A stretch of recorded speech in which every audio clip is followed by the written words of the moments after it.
Amados hermanos y hermanas, quienes nos escuchen, alabado sea su nombre que nos permite una vez más estar reunidos en su santo nombre. Las escrituras, ahora que la hermana cantaba, nos veremos, me recuerdo que efectivamente, hermanos, en su santo reino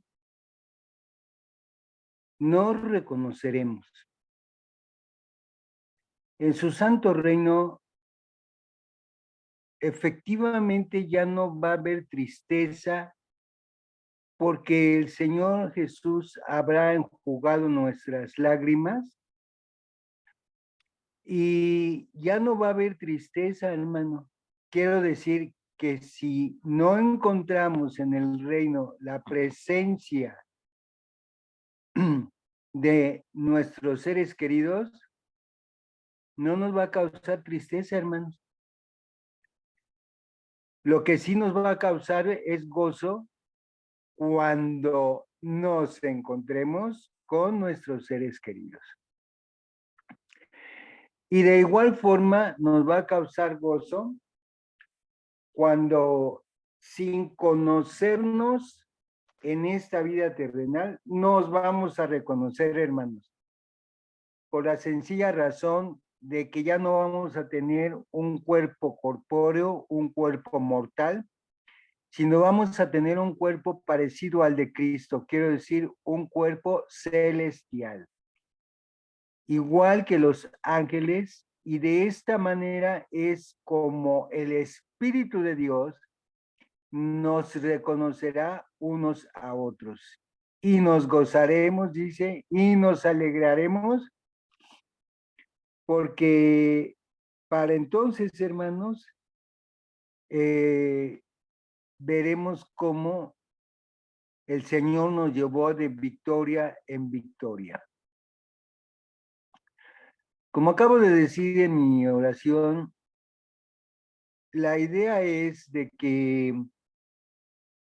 Dios ha estado al pendiente, hermanos, bueno, ya en la vida corporal,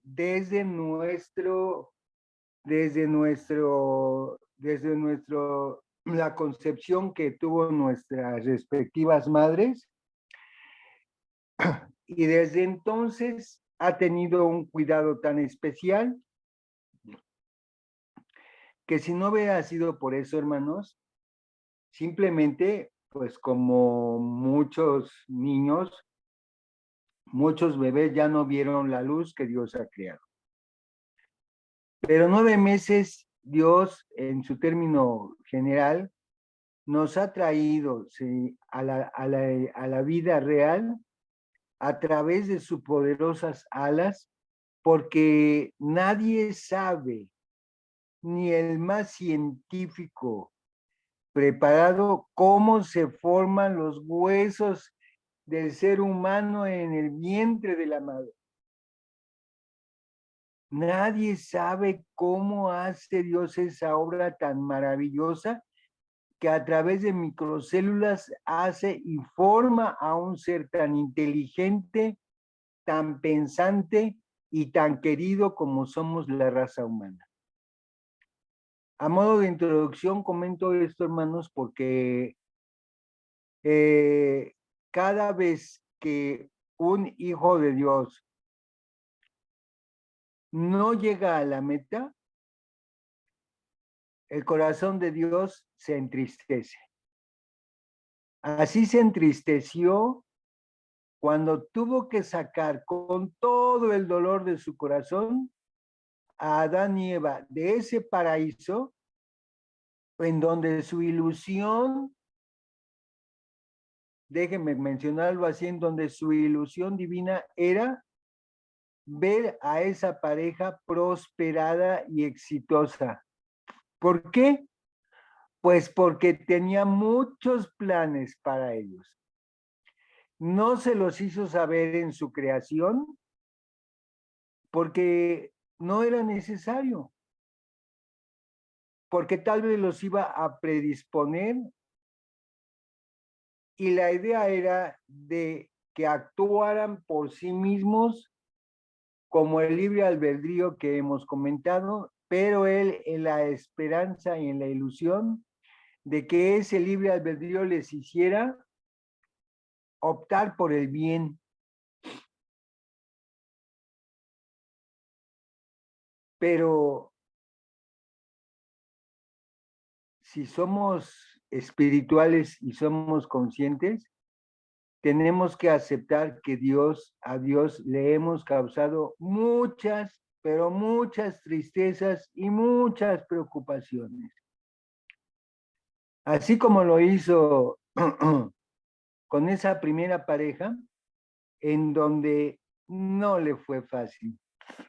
Pero como es un Dios de orden y es un Dios de que su sí es sí y su no es no, pues ha de haber dicho, como decimos a veces los padres, pues con el corazón en la mano y con mucho dolor, pero tengo que hacerlo. Y lo sacó, hermanos.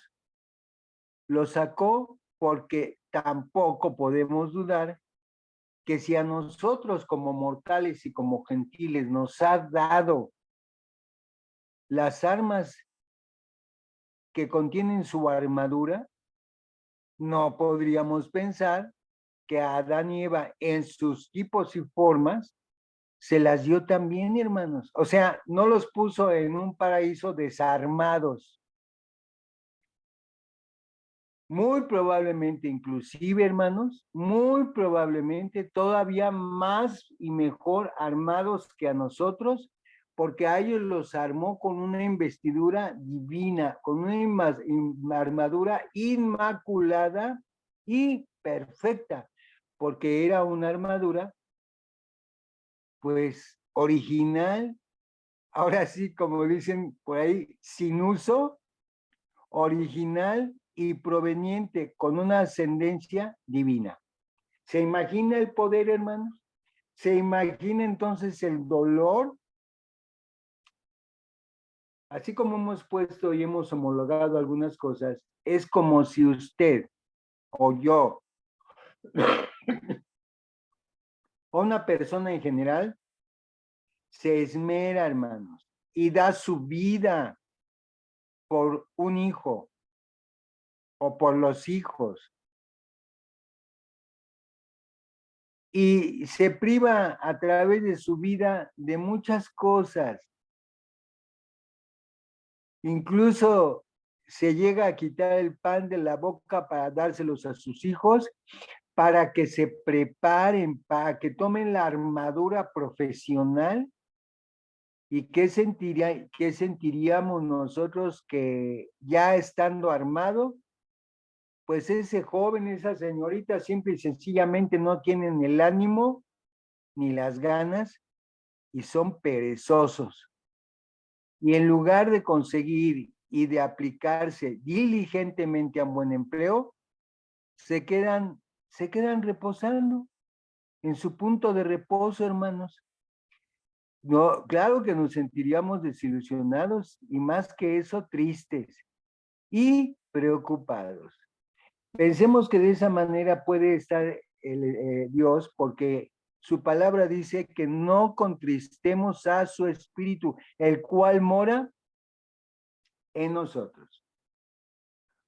No necesitamos pecar, no necesitamos ser inicuos, no necesitamos ser impíos para ser simplemente indolentes, para ser simplemente, para que la familia o alguien, no dudando que hemos hecho un buen trabajo delante de Dios, pero todo este conocimiento o readoctrinamiento, depende del caso, es porque el Señor quiere que nos apretemos todavía más el cinturón de la verdad y lo ciñamos a nuestros lomos, que dijimos significa nuestra constancia, nuestra obediencia, nuestra voluntad, todo lo bueno que el Señor quiere.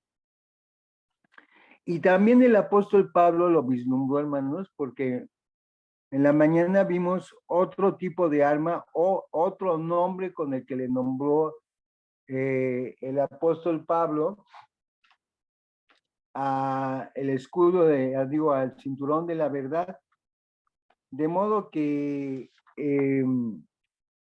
también vimos por la mañana otro tipo de armas que en donde el apóstol Pablo lo mencionó como las armas de la luz. ¿Por qué? Porque somos hijos de luz y consecuentemente se dijo, entonces somos hijos de Dios. Yo anuncié, hermanos, que también estábamos, el apóstol Pablo, además de las armas de la luz, él se había referido a la espada del Espíritu como las armas de justicia. Las armas de justicia y como un tercer subtítulo, las armas de nuestra milicia.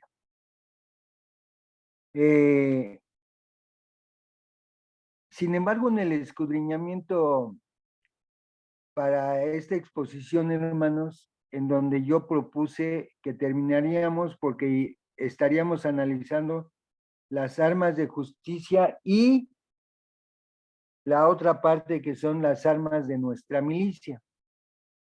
Sin embargo, y entusiasmado, no vamos a ver más que las armas de la justicia, por lo que acabo de decir, porque se enamora uno de su bendita palabra y el tiempo se va fugaz y tenemos que hacer las cosas muy deprisa y creo que es más digno hacerlo con más calma.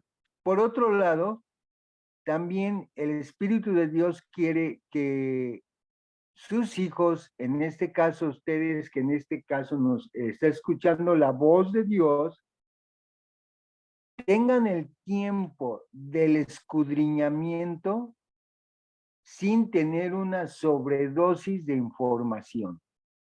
Ya de por sí ha sido mucha, pero denme la oportunidad de tomar la última parte para tratar en el siguiente espacio las armas de nuestra milicia. Por ahora, hermanos, vamos a analizar, vamos a gozarnos escudriñando las armas de justicia. Para ello vamos a iniciar que la espada del Espíritu, con estas tres referencias que acabamos de dar, es una arma ofensiva. Es un arma con la que vamos a hacer huir al enemigo o definitivamente lo vamos a aniquilar. Pero esa espada del Espíritu, que es la palabra de Dios, es una herramienta ofensiva, es una herramienta de ataque. Es una herramienta, hermanos, que el Señor nos ha concedido para herir, repito, para hacer huir y para que den marcha atrás vuestros enemigos. No todos lo entienden así. No todos lo entienden así. Ciertamente la palabra de Dios es una carta de amor,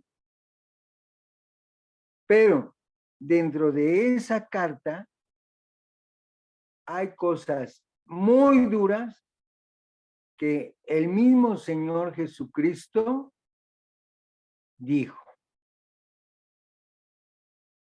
Generación de víboras. ¿Quién les ha enseñado a huir de la ira que vendrá? Generación de víboras. Está inscrito en su palabra. Y eso es amor también. Pero la iglesia contemporánea, desde las 7 iglesias del Asia, Tal vez creyeron que por ser una carta de amor eran solamente palabras dulces y palabras amorosas y palabras de paciencia y demás, pero no.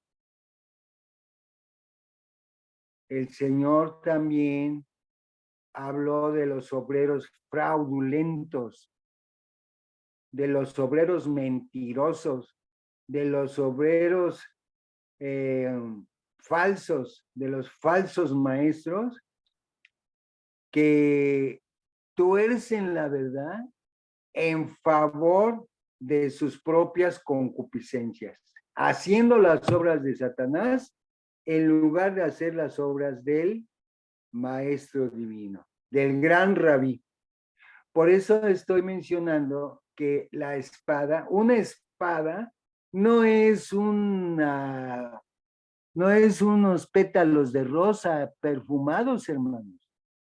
Ustedes ya saben lo que dice la Escritura acerca de la espada del Espíritu, que trasciende, que penetra, una espada de dos filos que al penetrar no causa un encanto, causa dolor, causa amargura, causa muchas cosas, porque así es la palabra de Dios, para tener una herramienta con la cual podernos defender y podernos hacer más fuertes en la palabra de Dios.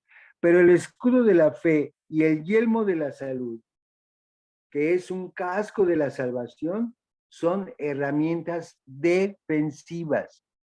Son herramientas con las que nos defendemos, ya lo hemos dicho mucho, de los dardos del maligno encendidos, que con ese escudo de la fe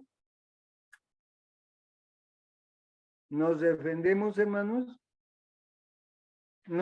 nos defendemos de los ataques en la certidumbre de que estamos delante de Dios.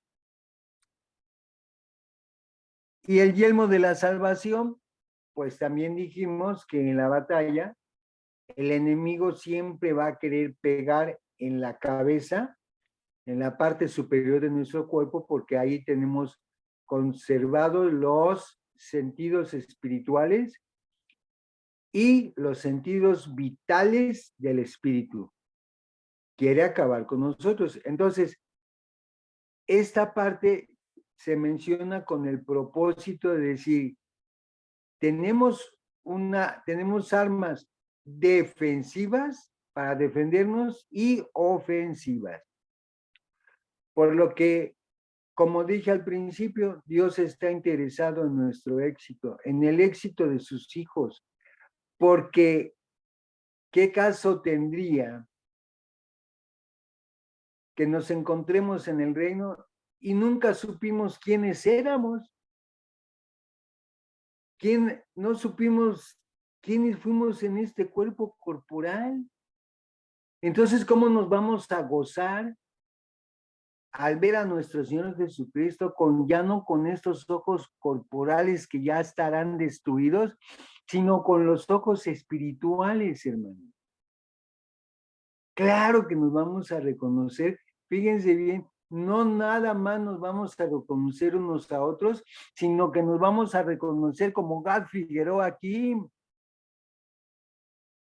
Entonces, ¿qué? ¿Vamos a andar como fantasmas? Sí, a los discípulos, Cristo Jesús les habló de un fantasma. No, les dijo, no son fantasmas, soy yo. ¿Verdad que sí lo reconocieron? ¿Verdad que él sí se hizo reconocer? Pues igual en el reino no vamos a ser como muñecos inanimados, hermanos. Al contrario, vamos a tener sentidos espirituales plenamente habilitados por el Señor para reconocer contigo mismo que gracias a la obra redentora de Cristo y gracias a que hicimos un buen uso de esas armas defensivas y ofensivas, es que Gad Figueroa aquí está en la presencia del Señor. Si no, ¿quién?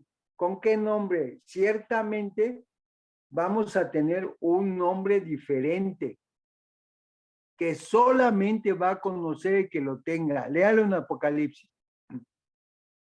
Pero ese nombre estará relacionado con nuestra vida y con nuestros hechos. A Jacob le cambió el nombre a Israel, pero no lo deslindó, al contrario, lo vinculó porque le hizo un nombre mayor, de mayor beneficio. Por eso, en 2 Corintios 6:7, en donde habla el apóstol de las armas de justicia,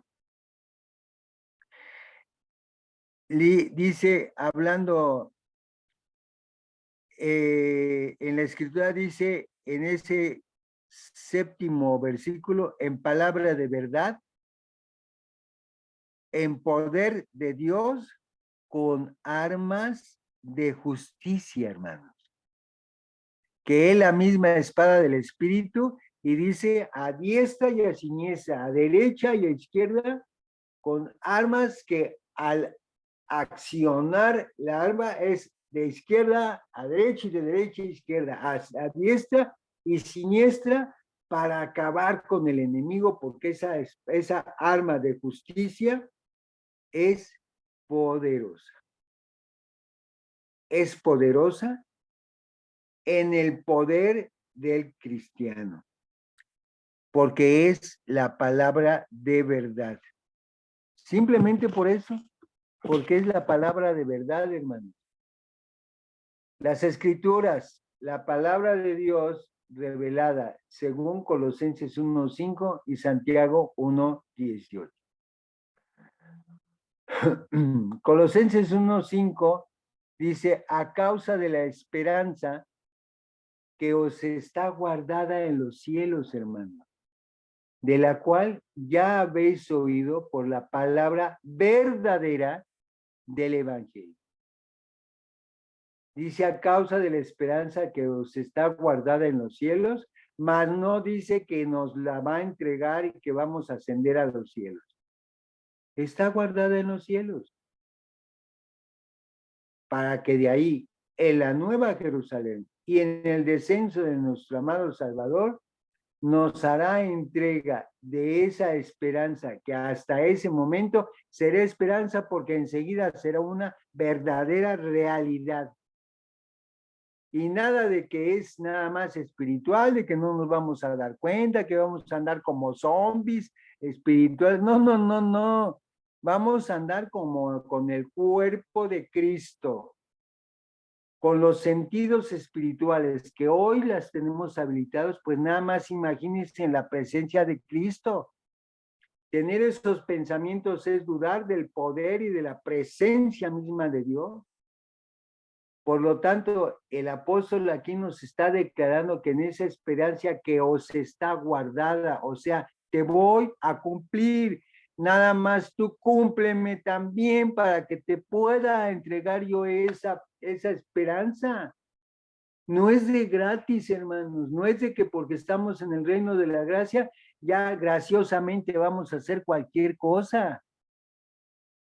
Al contrario, es reino de la gracia porque nos concede su gracia para poder hacer su voluntad, su gracia para poder obedecer, su gracia para poder resistir las tribulaciones, su gracia para darnos paciencia con quien tenemos que tener a veces demasiada paciencia, porque no han comprendido y piensan que el reino de la gracia es para hacer lo que quieras. Al fin el Señor ya murió por nosotros. Mire qué cómodo, ¿no? Nuestro Señor Jesucristo sacrificando, entregando la vida, y tú qué, haciendo qué, ya lo hemos dicho, obradores de maldad, porque lo que tenías que hacer, nada más esto hiciste. O sea que hay que hacer nuestro trabajo, hay que hacer el trabajo y todavía ponerle el extra, hermano, para que no nos llame el Señor obradores de maldad. Ahora imagínense si pensáramos como tanto indocto, tanto cómodo que forza las escrituras para decir, no, ya el Señor ya hizo por nosotros, no es cierto, no se deje crear por la mentira, porque la esperanza del creyente, esa esperanza de la que estamos hablando, es inseparable de su fe. Si usted pierde esa esperanza, si el cristiano pierde esa esperanza, ha perdido la fe en Jesucristo. Cuando habla del evangelio, significa literalmente la palabra griega que es buenas noticias, ya lo sabemos. El evangelio son las buenas noticias que nos trae el Señor para decir, no está perdido todo.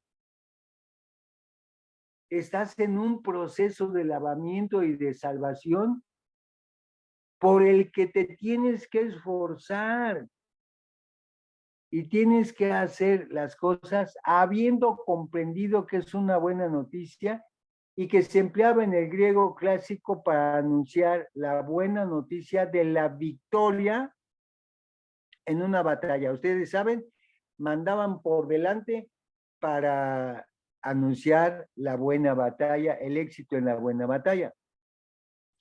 El evangelio es la buena nueva, pero de la victoria de Cristo sobre Satanás, sobre el pecado y sobre la muerte, estando en la cruz. Qué enigma, ¿no? Cualquier ignorante en las cosas de Dios dirá, lo venció la muerte. Pero con esa muerte, ya hemos dicho, le arrebató a Satanás el aguijón de la muerte. Venció al pecado y la muerte la superó con su bendita resurrección a las 72 horas, justo como estaba profetizado. Porque en Santiago 1:18 dice que él, refiriéndose a Dios, de su voluntad, hermanos, de su propio corazón, de su propio ánimo, nos hizo nacer por la palabra de verdad, la misma que hemos estado hablando ya hace algunas horas, para que seamos primicias de sus criaturas. Santiago lo dice muy claro, que Dios tuvo esa voluntad con el propósito de hacernos nacer, porque estábamos muertos en delitos y en pecados, sin la menor esperanza de nada. Digo, de nada bueno, sino de todo lo malo, terrible y corrupto que puede imaginarse cualquier ser en este planeta. ¿Para qué? Pues para que seamos primicias de sus criaturas. Los primeros que vamos a resucitar así al descenso de nuestro Señor Jesucristo, y que si estamos en el sepulcro, vamos a escuchar el toque de la final trompeta, el toque de las 6 y la séptima trompeta, la vamos a escuchar. ¿Por qué? Porque hemos muerto en el nombre de nuestro Señor Jesucristo, en esa esperanza y en esa voluntad de Dios que nos tuvo buena voluntad, y la diferencia a otros es de que hemos aceptado su voluntad. Y para los que quieran arrebatarnos la corona de la vida, para eso está la espada. Y para aquellos que nos quieran dar asestar en la cabeza, terminando con nuestra vida eterna, para eso tenemos el yelmo de la salud y para el escudo para soportar y para apagar y para detener los dardos del fuego del maligno. Porque atrás de toda esa actividad militar, espiritual, hay un premio, que solamente Dios puede otorgar, solamente Él puede otorgar a través de nuestro Señor Jesucristo. Pero no va a ir a despertar a ningún muerto impío para que reciba la corona de la vida, ¿verdad? Tienes que escuchar la voz de Dios y la vas a escuchar si en tu vida corpórea escuchaste la voz de Dios. Porque si no la escuchaste, no identifica los decibeles con los cuales el Señor te va a resucitar estando fallecido. Quiero decir, es todo un protocolo espiritual que no te lo puedes saltar para ver qué pasa. Es como si alguien quiere ingresar a la prepa sin pasar por la primaria. O es como si alguien quiere ser aprobado o quiere ser admitido en la universidad sin haber hecho ni primaria, sin haber hecho preparatoria, quiere decir, sin haber estado en el reino de la gracia, sin haber estado en el reino milenial, quieren entrar al reino eternal, porque Dios es amor. Pues sí, Dios es amor, y por amor no te va a dejar entrar, porque te va a ir peor, porque no vas a saber ni de qué se trata. Por eso en esta vida nos da esas armas para que aprendas a pelear, porque en el reino milenial, como reyes, como jueces y sacerdotes, tendremos que saber usar esas armas, porque todavía en el reino milenial va a haber indoctos, mal informados, incrédulos, escépticos, a los que se les va a predicar el evangelio y que muy lejos de aceptarlo, asestan el golpe. ¿Cómo te vas a defender? ¿Cómo vas a adiestrar a esa bola de discípulos? Pues solamente así, hermanos, porque Él de su voluntad. Esta frase traduce una palabra griega que sirve para dar a entender que la regeneración no es un simple deseo, hermano. Es eso, una regeneración. Por eso el reino milenial también se llama así, de la regeneración, porque si todas las cosas en la creación serán regeneradas, ¿cómo es de que nosotros como criaturas más, su obra máxima, no vamos a ser regenerados? Porque hemos sido degenerados por el pecado de un matrimonio que pues no entendió la bendita voluntad de Dios. Ya lo he dicho, a Adán y Eva no los creó Dios ni eternos, nunca les prometió la vida eterna, pero tampoco los creó mortales, hermanos. Quiere decir que mientras ellos permanecieran en el paraíso de Dios, no iban a morir, porque estaban ahí en el paraíso de Dios, protegidos en el hueco de su mano poderosa. Ah, pero los curiositos quisieron conocer por curiosidad el mal, y si lo conocieron, empezando en sus propios cuerpos, cuando se encontraron desnudos y les brotó el pudor, les brotó la vergüenza. ¿Cómo es de que se enteraron? Si antes estaban desnudos, hermanos, porque era una pareja hecha en la santidad de Dios. Ah, pero querían, como decimos secularmente, pasarse de listos. Bueno, pues la escritura habla muy claro de que Dios no puede ser burlado.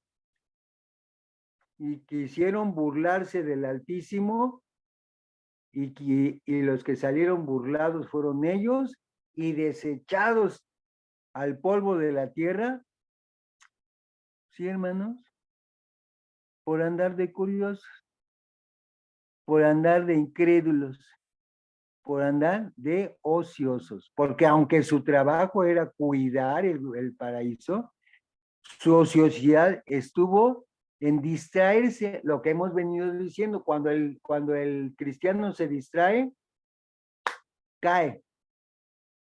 Se distrajo.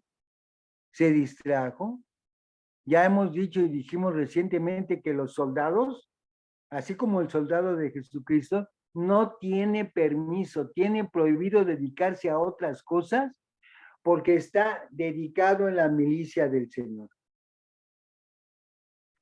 Pero si tú haces otras cosas fuera de la normatividad divina, te estás distrayendo. Y como dicen también coloquialmente, te estás pasando de vivo. Y de vivo vas a pasar a muerto. Así le pasó a Adán y Eva. ¿Por qué?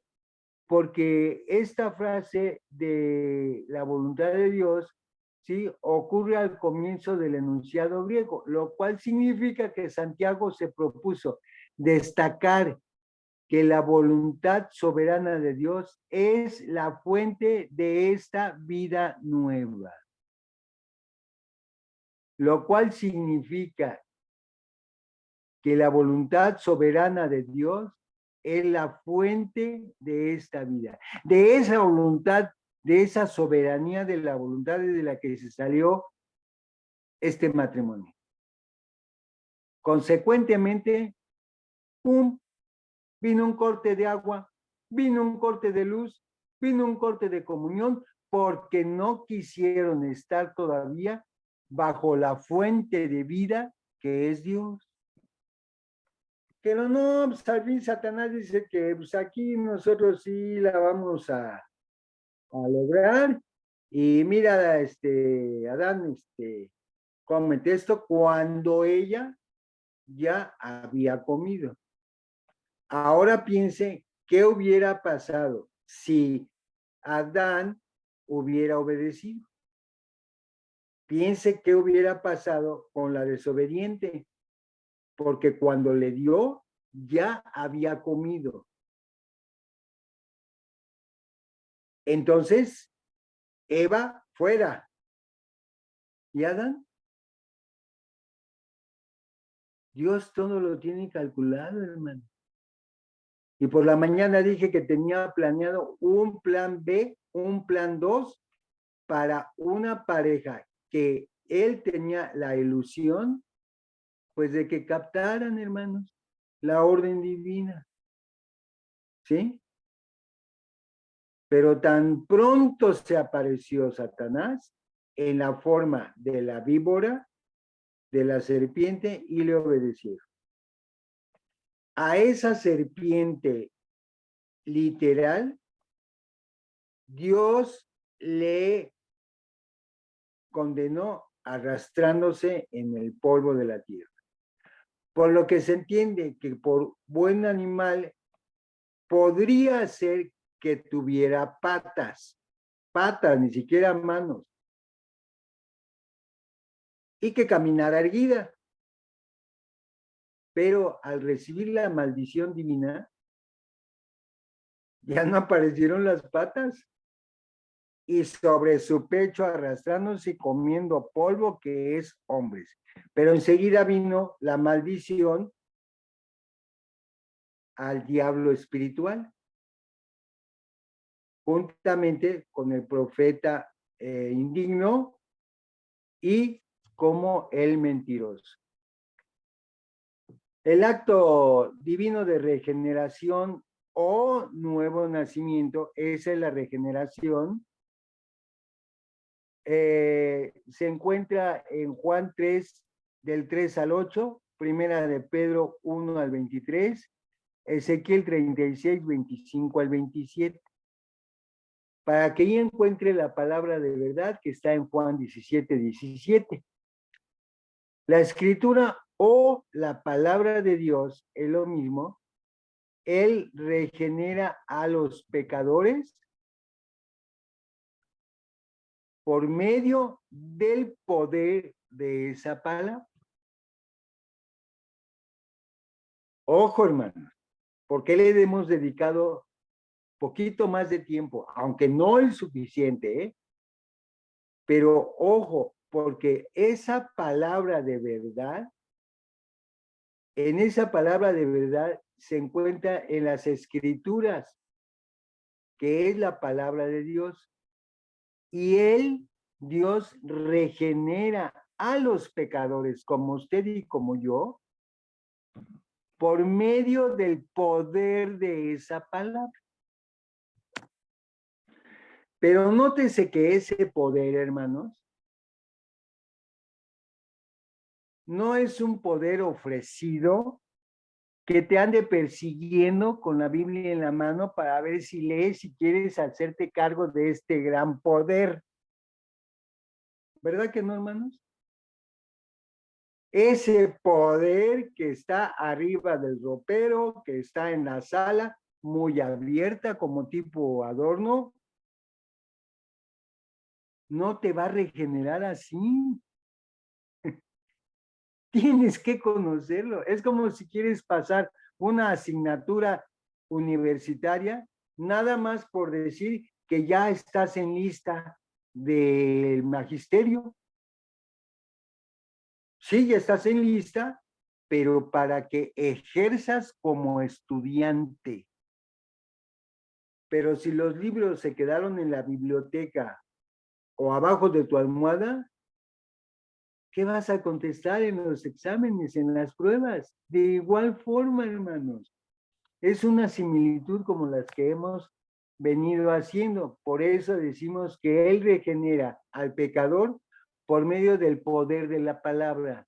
Repito, esta palabra mata. Ahí está su poder. Y dijimos, mata la depresión, mata la incredulidad, mata la traición, mata el desánimo, mata todo tipo de ambigüedades y todo tipo de parásitos que andan en los aires y nosotros respirándolo.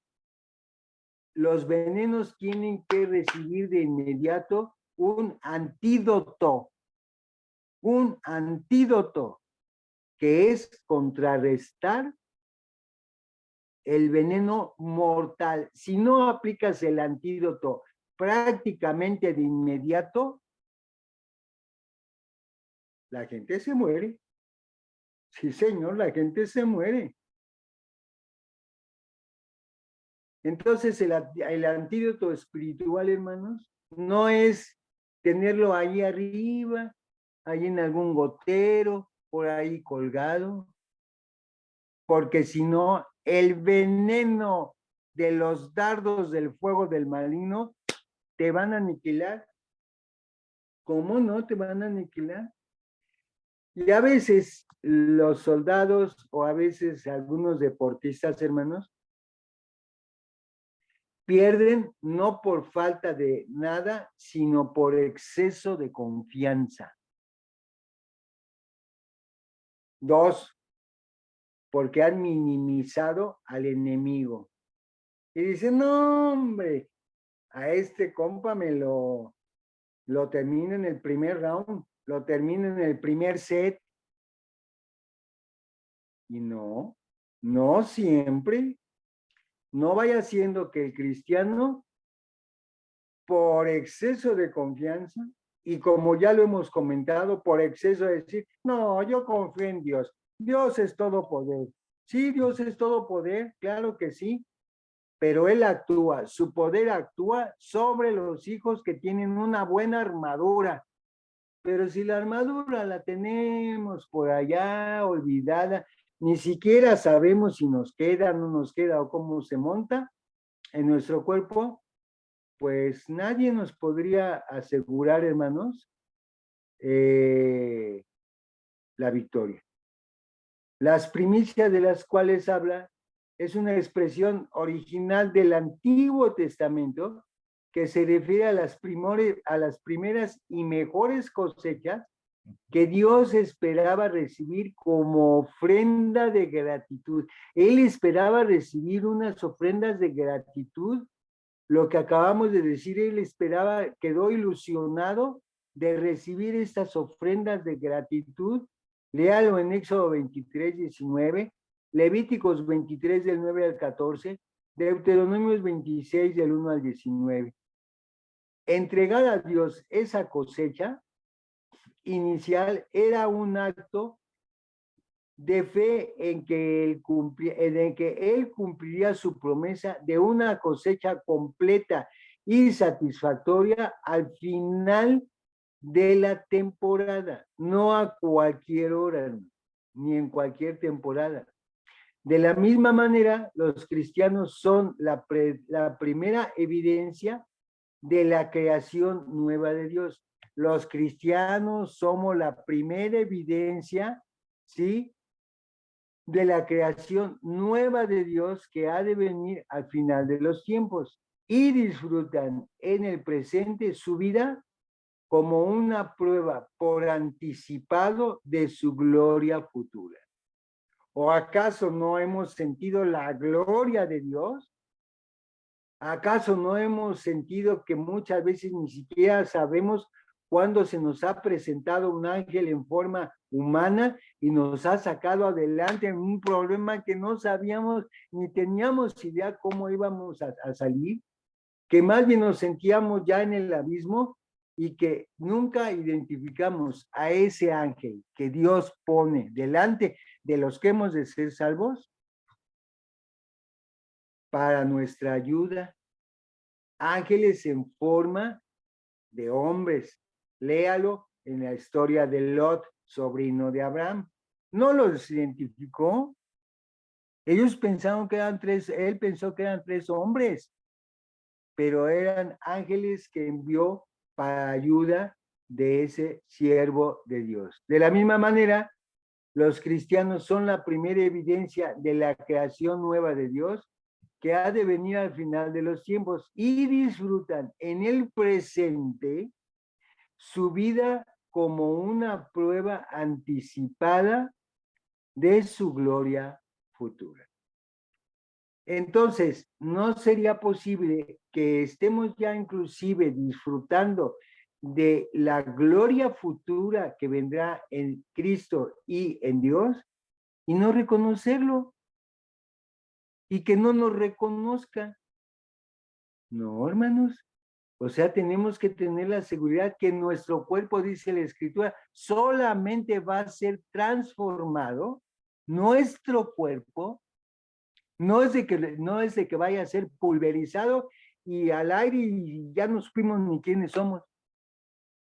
Ya lo hemos dicho, aunque estés en la panza de un gran tiburón, aunque hayas muerto como algunos astronautas en el segundo cielo, de ahí Dios te va a traer para que estés en su presencia con el nombre que estuviste aquí en esta tierra, identificando tus obras buenas y malas y dándote un nuevo nombre en la regeneración, porque te has regenerado en tu cuerpo y en tu mente espiritual a la mente de Cristo.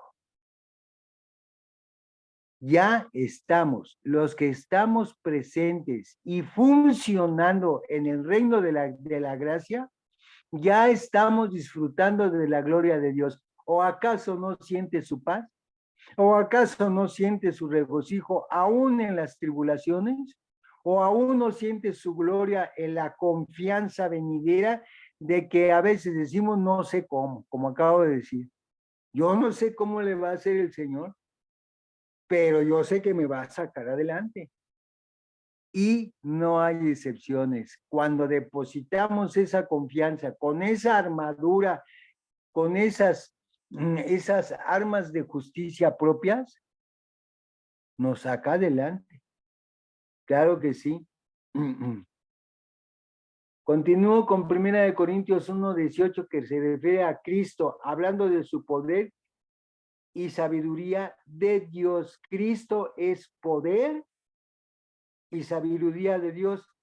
Dice el versículo 18 de 1 Corintios 1, porque la palabra de la cruz es locura a los que se pierden. Lo que estamos hablando. No entendieron, nunca entendieron nada, ni por dónde vino el golpe, pero a los que se salvan, Esto es, a nosotros, esa palabra es poder de Dios, siempre y cuando la utilicemos, siempre y cuando en el cinturón de la verdad portemos la espada del Espíritu, que es la palabra de Dios. Si no, ¿cómo va a defender al Santo Evangelio si no conoce, no que se sepa la escritura de memoria, sino que se sepa los conceptos espirituales para que pueda entender lo que quiere decir? Se pierden porque la palabra de la cruz es locura.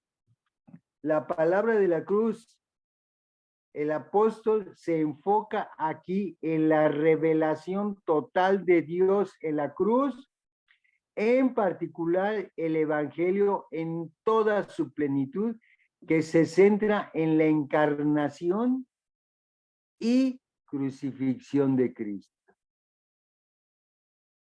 Usted, como buen evangelista, como buen hijo de Dios, a los que quiera evangelizar, lo primero que a modo de sugerencia puede preguntarles: ¿sabes quién es Cristo? ¿Has oído de Cristo? ¿Me puedes platicar algo de Cristo? Y se van a quedar con unos signos de admiración e interrogación arriba de su cabeza, porque no lo saben, hermano. ¿Sí?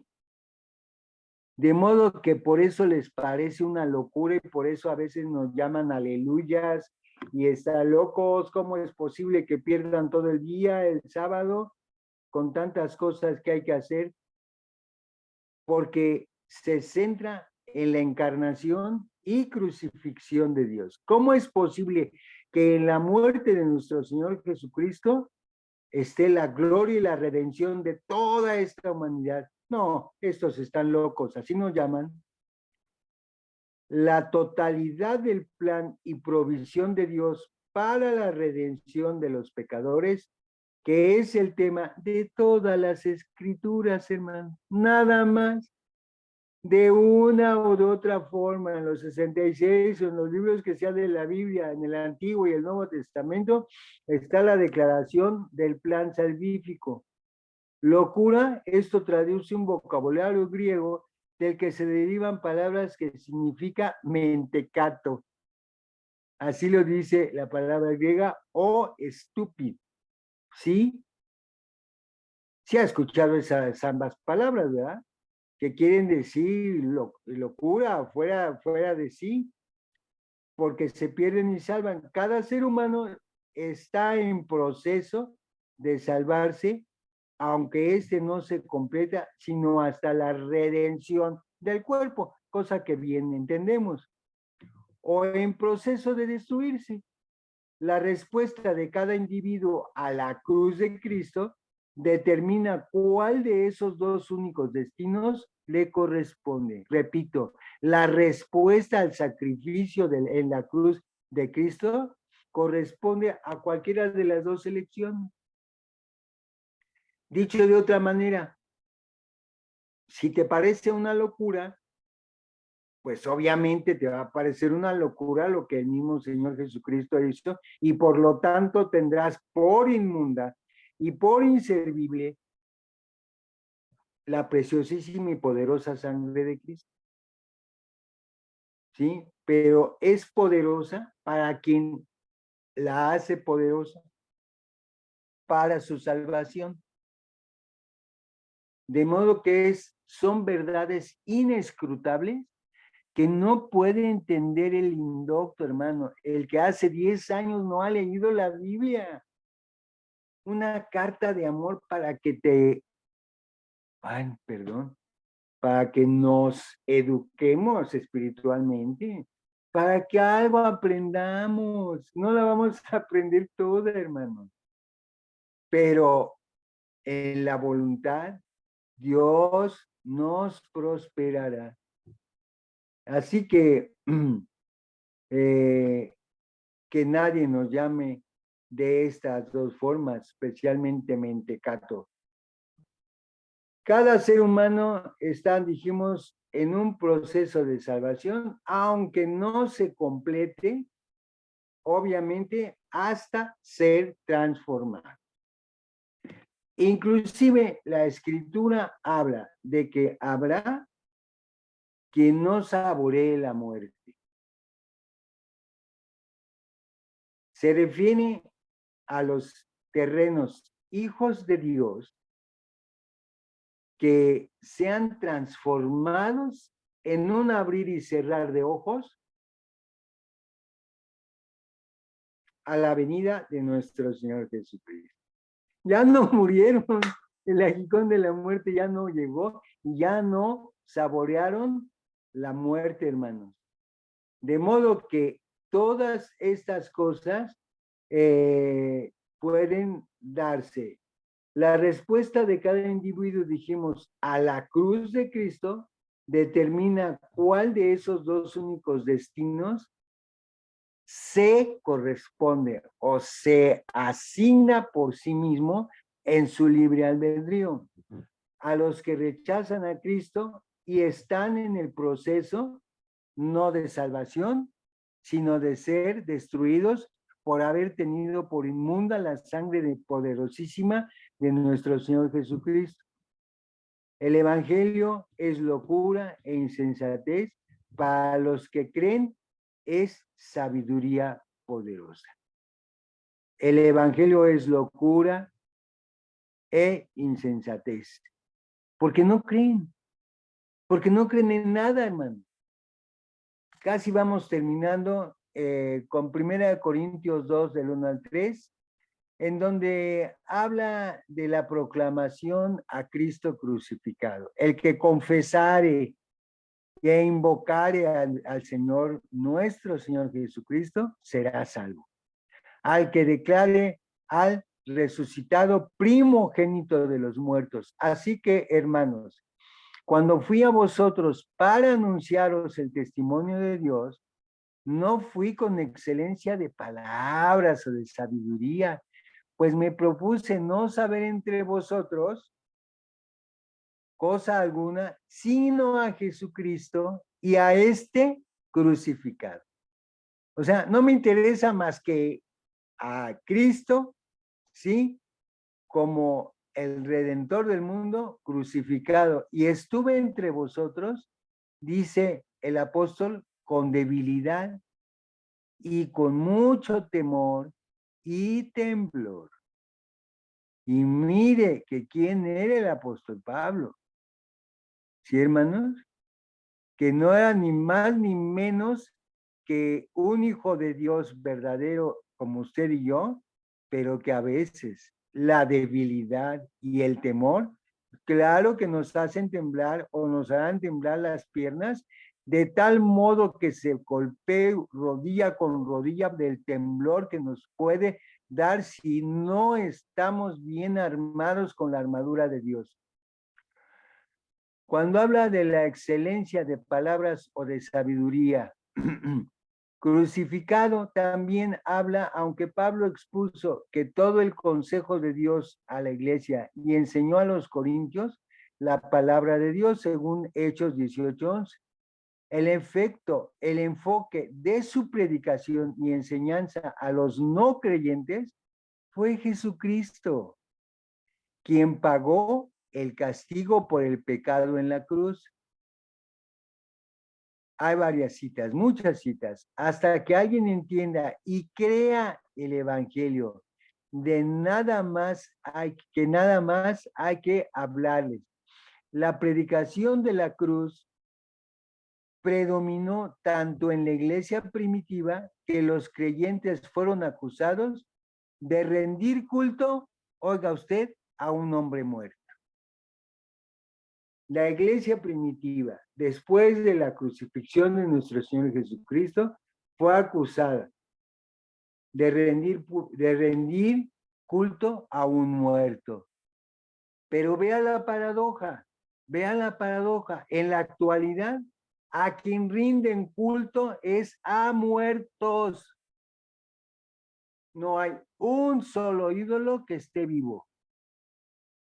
Pero ahora nadie acusa a todos los que adoran a muertos, como Mahoma, como Buda, como tantos inventos de hombres tan feos que los adoran. El único Dios viviente es el eterno, el que está soberano en nuestras vidas y ante el cual sí tenemos, o sí es muy posible que nuestra debilidad y nuestro temor nos haga temblar, porque Pablo vino a Corinto tras haber sido azotado y encarcelado en Filipos, forzado a salir de Tesalónica y Berea, así como Villalpando en Atenas. Así que pudo haberse debilitado en su vigor físico. En medio de esa debilidad, él declaró ser más fuerte, según 2 Corintios 12, 9 y 10. Por eso no tenía que usar técnicas o efectos dramáticos para impresionar o para manipular la respuesta de la gente. Su temor y temblor eran debidos a la seriedad y originalidad de su misión, y no era por temor a la muerte, porque él lo declaró, porque morir es ganancia, sino justamente por no llegar a la meta propuesta, que era llegar a los pies de nuestro Señor Jesucristo. Por eso temblaba, por eso tenía su temor, no temor a la muerte como nuestro Señor Jesucristo, sino igual que Cristo, por terminar la vida corpórea sin haber terminado su misión. Ese era su temor de Cristo, a ese era su temor de Pablo, ese era su temor de Esteban, ese era su temor de los discípulos. ¿Y el temor de usted cuál es? El temor de la gente que anda perdida en los placeres. Es más, en las actividades seculares nada más. ¿Cuál temor? No hay ningún temor porque no hay ninguna meta propuesta, no hay ningún puerto a donde llegar en donde diga pase lo que pase, aunque haya o no haya ovejas en el corral, yo seguiré amando a mi Señor. Por eso es que por la falta de metas y retos es de que la gente pues definitivamente se regresa del camino, ¿sí?